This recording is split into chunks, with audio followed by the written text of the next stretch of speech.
Call writing call writing call writing के meaning को ध्यान से समझिएगा, क्योंकि स्टॉक मार्केट में इसका काफ़ी इस्तेमाल किया जाता है और ये भी काफ़ी बार पूछा जाता है कि what is call writing in stock market.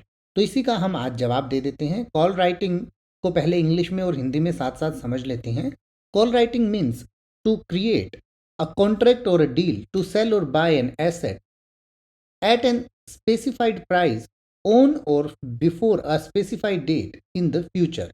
यानी कि कहने का मतलब ये है कि कॉल राइटिंग का मतलब ये होता है कि कोई ऐसा कॉन्ट्रैक्ट या डील बनाना जो आप अपना शेयर या अपनी जो प्रॉपर्टी है उसको फ्यूचर के किसी डेट पर, एक स्पेसिफाइड डेट पर उस प्राइस पर बेचना चाहते हैं, यानी कि फ्यूचर का जो प्राइस है उसके लिए।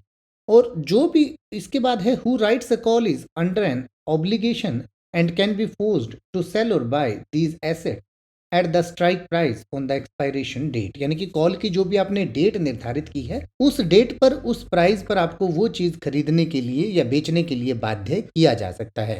यानी कि कहने का मतलब ये है कि मान लीजिए कोई भी आज एक स्टॉक है और वो 100 रुपये पर ट्रेड कर रहा है और आप कहते हैं कि एक महीने बाद ये 150 रुपये हो जाएगा, और आप कहते हैं कि ठीक है, तो 150 रुपये के रेट पर अगर ये हो जाएगा तो मैं इसकी एक कॉल बना देता हूँ और इस पर मैं 15 रुपये या 20 रुपये का प्रीमियम लूँगा।